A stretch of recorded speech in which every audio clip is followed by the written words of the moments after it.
Nos últimos anos, houve um avanço significativo no estudo da estrutura atômica, o que levou os cientistas, então, a substituir o antigo modelo atômico de Rutherford-Bohr pelo modelo atômico de orbitais. Vamos estudar algumas das conclusões que levaram a essa troca. Bom, então, o princípio da dualidade, também conhecido como princípio de de Broglie. A todo elétron em movimento está associada uma onda característica. O que isso quer dizer?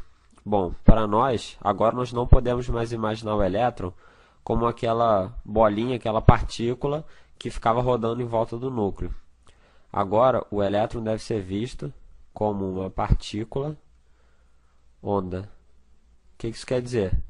Que às vezes ele se comporta como partícula, às vezes ele se comporta como onda. Outra observação, então, princípio da incerteza, ou então o princípio de Heisenberg. Não é possível calcular a posição e a velocidade de um elétron em um mesmo instante.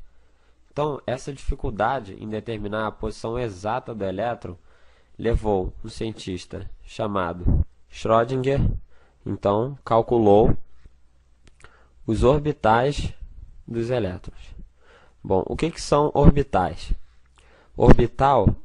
Um orbital é a região do espaço onde é máxima a probabilidade de se encontrar um determinado elétron. Então, vou fazer uma comparação simples aqui para você entender o que é um orbital. Considere o seu ventilador em casa. Quando ele está desligado, você sabe exatamente onde estão as partes desse ventilador. Mas o que acontece quando você liga? Ele começa a girar muito rapidamente e a figura que você vê é mais ou menos essa aqui, então. É como se fosse um círculo todo pintado. Você não sabe, em um determinado instante, onde exatamente estão aquelas partes. Mas você sabe que naquele círculo é um lugar, né? Aquele círculo é um lugar geométrico onde tem a maior chance de você topar com uma pá. Então, aquele círculo que forma a imagem das pás girando é o orbital para as partes do seu ventilador. É a região onde existe a maior chance de você topar, ou a maior chance de você encontrar as partes do ventilador. Então, vamos dar uma olhada nas formas geométricas dos orbitais. Vamos lá. Primeiramente, eu vou definir, então, os orbitais S. Bom, a forma geométrica desses orbitais, considerar aqui uma figura 3D, o eixo X, Y, Z. A forma dos orbitais S é uma esfera. É a forma mais simples de todas. Então, vamos olhar então outro orbital. Os orbitais P. Bom, a forma desses orbitais é um pouco mais complexa que a dos orbitais S. Vou desenhar três, tem 3 orbitais P.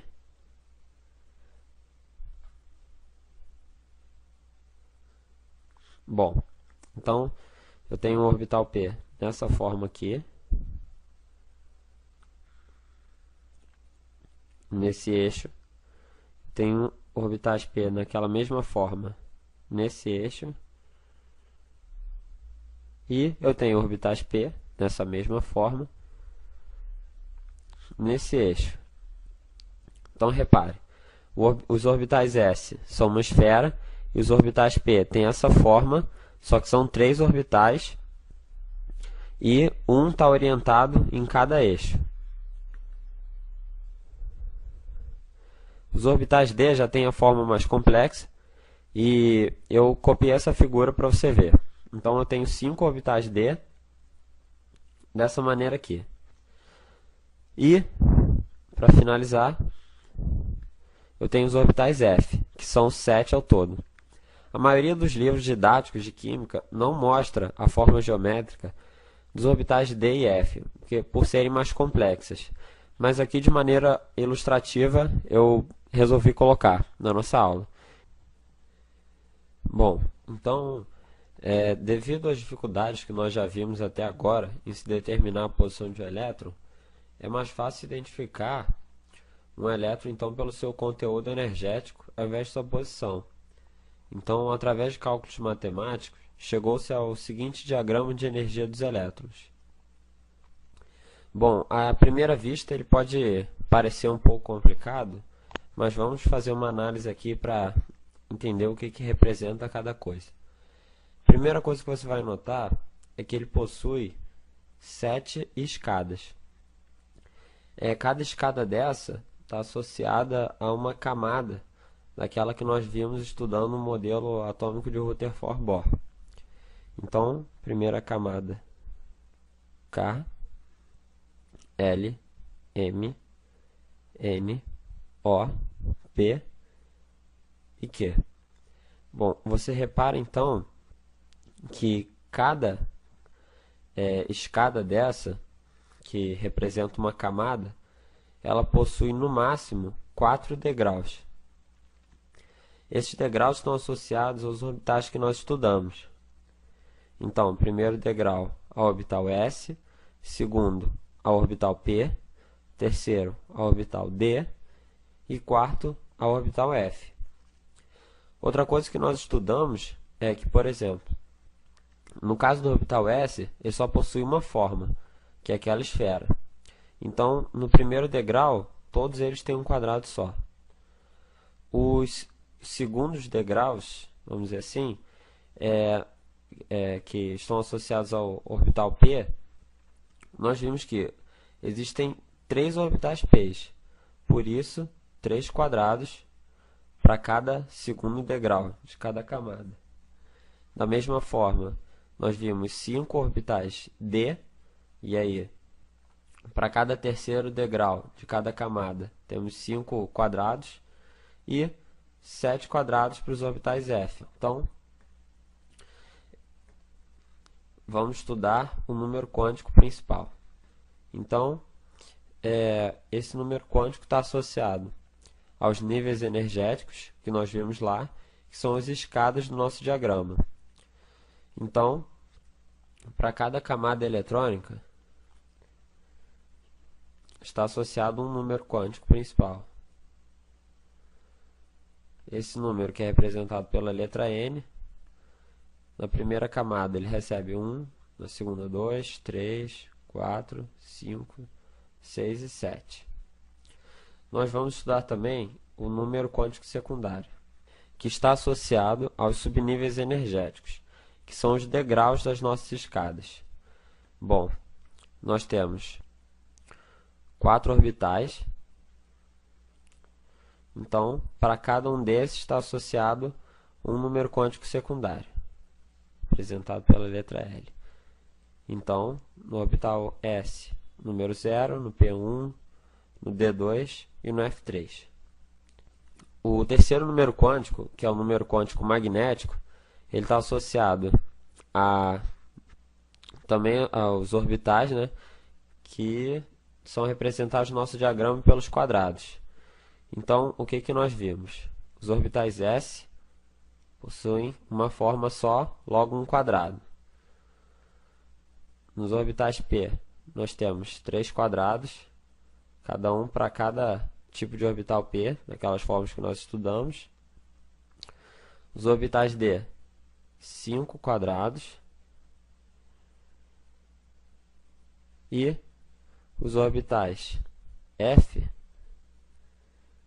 7 quadrados. Bom, agora qual é o número associado a cada quadrado? Nós colocamos 0 em todos os quadrados do meio. Agora é fácil. Para a esquerda você escreve os números negativos e para a direita os números positivos. Para a esquerda os números negativos, para a direita os números positivos. Para a esquerda os negativos e para a direita os positivos. Então, esses são os números associados a cada quadrado. Bom, então o quarto número quântico é o spin. descobriu-se que um orbital podia comportar no máximo 2 elétrons. Mas aí então surgiu a seguinte pergunta: se um orbital podia comportar 2 elétrons e os 2 elétrons possuíam carga negativa, por que então eles não se repeliam? Bom, a explicação foi a seguinte: descobriu-se que quando esses elétrons estão rodando em sentidos paralelos, eles produzem campos magnéticos que os repelem. De maneira contrária, quando eles estão rodando em sentidos opostos, eles produzem campos magnéticos que os atraem. Dessa forma, nós podemos enunciar o princípio da exclusão de Pauli, que dizia que cada orbital comporta no máximo 2 elétrons com spins contrários. Então, convencionou-se o seguinte: os elétrons que possuíssem spin positivo, representado por uma seta para baixo, iam receber o número mais meio, enquanto que os elétrons com spin negativo, representado por uma seta para cima, receberiam um número quântico menos meio. Isso é meio contra a nossa intuição, que a seta para baixo represente o positivo, mas são convenções e é feito dessa forma. Bom, então para finalizar nossa aula de números quânticos, eu preparei um exemplo aqui rápido e vamos supor que nós queremos determinar então os números quânticos relativos a um elétron nesse patamar de energia, nesse orbital e com esse spin. Então vamos lá. Nós temos então aqui uma representação daquele diagrama de energia simplificado. Então vamos determinar os números quânticos. O número quântico principal, representado pela letra N, estava associado aos níveis energéticos. Então nós vimos aqui que essa aqui representa a camada K, L e M. Esses são os nossos níveis energéticos, as escadas. Para a camada K, número 1, para L 2, para M 3. Então esse aqui se encontra na terceira, seu número quântico principal é 3. O número quântico secundário, representado pela letra L, nós vimos que estava associado aos subníveis energéticos, que eram os degraus dessa escada. Então vamos lá. Para o primeiro degrau de cada escada, nós tínhamos S, relacionado aos orbitais S. Para o segundo, relacionado aos orbitais P. E para o terceiro, relacionado aos orbitais D. Esse aqui se encontra no terceiro. Nós vimos que para os orbitais S, o número quântico secundário recebeu o número 0, para os orbitais P o número 1, para os orbitais D, o número 2. Então, nosso número quântico secundário é 2, já que ele se encontra no subnível energético relacionado aos orbitais D. Bom, o nosso terceiro número quântico era o número quântico magnético, relacionado a qual orbital se encontrava efetivamente o nosso elétron. Nós vimos aqui que ele está em um dos orbitais D. Bom, os orbitais D possuem 5 formas.